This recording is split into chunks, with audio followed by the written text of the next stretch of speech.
Chers internautateurs et internautatrices, bienvenue dans cette TrickLive somme toute particulière, car nous avons dans les mains une petite boîte de Path of Destiny qui va avec Season, qui est un jeu signé Libellude. Ouais. Et c'est pour ça que j'ai la chance et le bonheur et la joie d'accueillir Monsieur Régis Bonnessé, c'est écrit là. Bonnessé, ouais. Bonnessé. Bonnessé. On dit Bonnessé? Bonnessé, ouais. Je peux pas croire qu'on dit Bonnessé, je dis Bonnessé depuis des années, moi. Bah oui, mais enfin, depuis... pour la première fois de mon existence, je me permets de te reprendre ces Bonnessé. Bonnessé. Ouais. Bonnessé. Voilà. Mais ça change pas grand-chose au jeu, ceci dit. J'espère pour toi. Donc c'est pas une, c'est pas deux, mais c'est 3 boîtes de Season. Les 3 Seasons, on peut dire. C'est ça. Il en manque une et puis c'est fini. Et puis après, on arrête. Et après, tu arrêtes. Voilà. Donc Season, vous le connaissez, c'est ça, c'est un succès colossal. Des centaines de milliers de parties sur BGA, je crois. Des milliers de boîtes vendues. Sur BGA, ça va être 600, 700 000 parties. Je crois. 700 000 parties, c'est absolument incroyable. Première grosse boîte, c'était un jeu de cartes, vous le savez tous, il y a une petite vidéo je crois où on explique quand même comment ça fonctionne. Comme c'est un petit jeu de cartes avec des combinaisons, bah forcément on a eu Enchanted Kingdom, Tout à fait. qui est le royaume enchanté, pour aller avec Season, donc une première extension qui est sortie, qui faisait la moitié, enfin un quart de boîte, parce qu'en fait c'est un quart de boîte que ça fait. C'est ça, pile poil. Et là c'est l'autre quart de boîte qui est sorti, qui est Path of Destiny, enfin sorti, il est vraiment sorti dans le commerce tout de suite là ou presque? Il sort donc, je ne sais pas quand on sera diffusé la vidéo, mais pour Cannes 2014. Donc, Cannes voilà, 2014, donc mars. Voilà, fin mars. Fin mars. Non, début, Cannes, c'est fin février, fin début mars 2014, voilà, il est dans toutes les bonnes boutiques. Season Path of Destiny, c'est toujours signé Régis Bonnessé, donc. Ouais. Par contre, c'est illustré par plein de gens. Et De plus en plus, en fait. C'est ça? Là, il y en a plus, il y en avait 3. Là, il y en a là, il y a marqué Nayade. Là, il y a marqué Nayade, Joubert, Colette. Voilà. Et là, il y a marqué Nayade, Maillafond, Drouin, Lessènes, Rivière, jamais tu t'arrêtes. Bah, ça permet aussi de travailler avec de nouveaux illustrateurs à chaque fois, voir comment ils bossent, comment on bosse ensemble, et puis voilà, peut-être parfois faire d'autres projets après, tu vois, c'est un petit peu le. Ah, c'est un petit peu le jeu de test avec les. Ouais, et puis ça nous permet de découvrir aussi de nouveaux illustrateurs, c'est chouette. Alors on va ouvrir cette petite boîte, celle-là on va la pousser là-bas. Hein. Ouais. On y reviendra un petit peu après. Donc, en fait, qu'est-ce qu'on va trouver à l'intérieur? Elle est toute neuve en fait, hein, elle a à peine, elle est toute neuve, même pas dépunchée. Non. Alors, règle du jeu, ça veut dire quoi? C'est-à-dire que pour y jouer, il faut forcément avoir la boîte de base. Obligatoire. C'est bien ça? C'est une extension. Donc ça, c'est règle du jeu de quoi donc? Donc c'est les nouvelles cartes pouvoir, les nouvelles cartes enchantement, les nouveaux jetons capacité spéciale du mage. Donc voilà. Mais il y a pas, tu reprends pas les règles du jeu de base. Non, il faut donc. Sont, donc voilà à quoi ça ressemble. Hein. C'est comme toujours bien mis en page, très illustré. Hein, hop. Voilà, avec plein de photos, plein de petits. Voilà. Forcément, c'est long parce qu'il y a le pouvoir de toutes les cartes. Surtout qu'on essaie de répondre aux questions qu'éventuellement les gens pourraient se poser en jouant sur certaines cartes. Donc on essaye de présenter tous les cas de figure. Donc dès qu'il y a un petit truc qui peut paraître bizarre ou que les gens ne sont pas sûrs de bien comprendre, ils se réfèrent à ça et a priori ils ont la réponse. Parce que comme c'est un jeu de cartes à combinaison, des fois l'enchaînement des cartes c'est important. On peut mettre sur toutes les cartes, évidemment. Voilà, donc on y répond là-dessus. Ah, qu'est-ce que c'est que ça? De la publicité? C'est de la publicité. Qu'est-ce? Lord of the Edit, qu'est-ce que c'est que cette chose? Je ne sais pas. Oh, août 2014, on y reviendra. Voilà. Là, on s'en fout. Alors, il y a bien sûr une petite planche avec des jetons. Hein. Elle est punchée. Alors, on va regarder. Oh oui, il y a longtemps que je n'ai pas fait d'Open the Box, de dépunchage. J'aime bien, moi. Ah, ça a l'air d'être de la bonne qualité, hein, je crois. Hein. Non? Il y en a un petit qui résiste. Ouais, voilà. Aussi, ça se dépunche assez facilement. Ok, ça vaut combien tout ça? Une petite vingtaine d'euros. D'accord. Alors que la boîte de base, elle valait combien, elle? 40. 40, voilà. Donc la moitié, alors que c'est un quart, hein, je te jure. Ça, on n'en a pas besoin. On peut le jeter. Voilà. Un dé. Un nouveau dé, ouais. Le dé de la destinée. Et Path of Destiny, voilà. Des cartes. L'extension. Et d'autres cartes. Et voilà, d'autres cartes. Alors ça, j'en ai pas besoin, je vais la remettre. Voilà. On va quand même rappeler 2-3 détails. Hein. C'est à partir de 14 ans. Parce que Nod, j'allais dire emmerdé à faire un bon titre, mais donc à partir de 14 ans, 2 à 4 joueurs, 60 minutes. C'est ça. Parce que quel que soit le nombre de cartes, d'extensions, ça reste à peu près la même durée. Après, hein. ça dépend si on joue à 2, ça dépend si on joue à 4, ça dépend de plein de choses. Toi, tu nous disais que tu aimes bien jouer à 2. J'aime bien jouer à moi aussi, je crois que je préfère jouer à 2. Favori. Ouais, ça va plus vite, c'est plus speed. On va bientôt lancer des tournois, tout ça. C'est vrai? Et ça se déroulera dans le format de 2 joueurs, justement. D'accord. Avec élimination. Ah, excusez-moi, j'ai mon téléphone qui sonne, c'est une horreur. J'ai oublié de le couper. Mais il fait que vibrer, donc ça va. Alors, tu peux nous faire un petit. Parce qu'on va pas revenir sur l'ensemble du jeu, mais qu'apporte cette extension? Qu'est-ce qu'elle a de différent, de nouveau? Qu'est-ce qu'elle nous propose? Donc, j'ai présenté le nouveau concept qui arrive, c'est l'apparition du dé de la destinée. Donc, on joue avec une des 2 cartes enchantement qui permettent de mettre en jeu le dé de la destinée. Je vous un exemple, mettons. Donc, ça, c'est un nouveau dé. Au lieu de. Tu sais qu'à chaque début de tour, on prend un des dés des saisons qui nous reste de notre choix. À la place on prend quand même un dé, mais à la place d'appliquer son pouvoir, on peut décider à la place de lancer le dé de la destinée. D'accord. Je prends ce dé là, mais hop, je prends ça à la place. Voilà. Donc à la place de recevoir des énergies, trucs de l'autre dé, bah là on va majoritairement gagner des points de destinée. Donc je ne sais pas si on les voit bien à la caméra. Je vais les mettre sur la déportée, elle est faite pour ça. Bah super. Et là je vais même zoomer dessus pour qu'on le voit bien qu'il y a 3 ici et puis des demi-lunes, non c'est quoi? C'est ça les points Les de destinée? demi-lunes, c'est les points de la destinée. D'accord. Donc là après tu verras si tu peux faire tourner le dé. On peut parfois avoir des points de la destinée, ça c'est 2 énergies de notre choix. Une énergie de notre choix et 2 points de la destinée. Parfois il y a moins, là c'est juste 3 points de la destinée, donc c'est tout. Voilà, et à quoi est-ce que ça sert tout ça? Tout simplement, enfin, donc il se compte avec ces petits jetons-là, hein, voilà, hop. Et donc à la fin de la partie, celui qui a le plus de points destinés gagne un bonus de cristaux supplémentaires. Ce qui fait que ça permet parfois de créer un petit peu de tension en disant, bah voilà, j'aimerais bien appliquer le pouvoir de ce dé-là, j'aimerais bien aussi gagner des points de destinée, l'autre en est un peu en avance, qu'est-ce que je fais, quel choix je fais? Donc ça crée un peu de tension tout au long du jeu. Donc voilà, ça c'est une des grosses nouveautés. Donc le dé des saisons. Après forcément, vu que c'est un jeu de combinaison, forcément on a rajouté 2 nouvelles cartes. Donc moi personnellement, je les trouve vraiment bien. Elles rajoutent vraiment des choses au jeu. Parce qu'avant tu aimais moins bien. Non, c'est pas ça, mais tu vois, au final, par rapport à Enchanted Kingdom, j'ai une petite préférence pour celle-là. D'accord. Voilà. Donc on les a vraiment bien travaillés, bien équilibrés. Donc voilà. Bon, après c'est aussi un petit peu nouveau, donc c'est pour ça aussi que j'ai pris du. On va les regarder un petit peu quand même parce que il y a des moi j'aimerais bien voir. illustrations. Voilà, c'est ça l'idée. Alors je vais dézoomer du coup puisque là du coup avec le dé tu vois du coup. Voilà.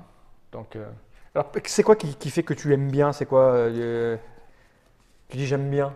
J'aime bien dans le pouvoir, dans le pouvoir des cartes, voilà. Ce qu'elles font à la fin de la manche, les combinaisons qu'elles peuvent permettre par rapport à tout le reste, et qui se combinent en plus bien avec celles d'Enchanted Kingdom. Je trouve qu'elles sont les pouvoirs sont vraiment très variés, très. Un exemple de truc que tu aimes bien, une combo que tu aimes bien? Une combo que j'aime bien. Alors, je vais te donner quelques exemples. Une carte. Alors c'est pas forcément des combos parce que ça les gens le décriront bien, mais tu vois, tu as une machine. Ça là.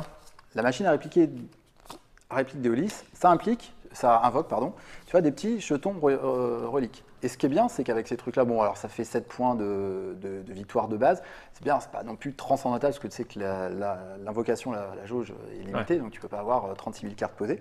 Donc avec ça, typiquement, tu vas pouvoir faire des sacrifices de cartes. Et vu que dans le jeu, il y a plein de cartes qui permettent d'avoir un effet en sacrifiant une carte, là, typiquement, c'est une carte qui ouvre à plein de choses. Sinon, ça fait toujours 7 cristaux de base. Donc ça, c'est une des combos que j'aime bien. Que te citer d'autres? Oh, il y en a plein. Je te prends au dépourvu. Ouais, tu me prends complètement au dépourvu. Moi, tu me parles des cartes d'extension que tu aimes bien, je veux savoir comment ça marche. Je veux dire, alors, je vais te parler de. Fais péter une carte ou deux pendant que tu cherches, que je montre des illustrations quand même. Le serviteur de Rackfield. Ça, typiquement, c'est celle que tu montes. Tu vois, chaque joueur possédant au moins 10 cristaux pioche une carte pouvoir, la met dans sa main et ou s'en défausse et augmente sa jauge d'invocation de 1. Donc ça, ce qui est très intéressant dans cette carte, c'est pas forcément une combo, mais là, ça va apporter ce petit plus qu'il n'y avait pas forcément dans les autres, c'est la situation. Ça veut dire là, dans la situation dans laquelle on est, combien de cristaux dans ma verre, combien j'en ai, quand est-ce que je la joue pour que je tire moi les avantages de gérer un timing plus précis. Il y a celle-là aussi qui est sympa. Ça permet de faire vraiment des choix intéressants. C'est une potion qui a 4 effets qui sont différents. Et au moment de l'activer, le joueur peut en choisir 2 parmi 4. Donc là, c'est une carte qui rajoute vraiment de l'adaptabilité. Ça, c'est bien. Moi, j'aime bien à la partie. Et donc, du coup, qui va permettre des combos selon les cartes que tu vas piocher, parce que c'est très flexible. C'est-à-dire que c'est mieux qu'une carte qui ne te sert à rien parce que tu n'as pas la carte qui va avec. Là, tu peux combiner. Ça, c'est bien ça. Donc en fait, tu as plein de petites cartes, tu vois, celle-là qui paraît toute bête, mais défausser une carte pouvoir piocher 12 cristaux, qui va pouvoir entrer en combinaison aussi avec tout plein d'autres. Donc en fait, voilà, c'est pas, j'ai essayé de la construire dans ce sens-là où tu n'as pas forcément une ou deux combos qui sont forts dedans, mais on a essayé de la rendre la plus polyvalente possible par rapport à Enchanted Kingdom et à Season. C'est en ça que moi je la trouve vachement intéressante parce que du coup, elle renouvelle vraiment le jeu. Parce que forcément, les combinaisons sont super multiples. Et ce petit paquet-là, c'est quoi? Ça, c'est les cartes donc enchantement. Donc ça veut dire quand on veut un petit peu comme dans Enchanted Kingdom, varier les parties. Et ben, on met en fait, c'est une règle qui va s'appliquer pendant la partie, ce qui fait que certaines cartes qui étaient fortes dans le jeu de base le seront peut-être un peu moins à cause de l'enchantement.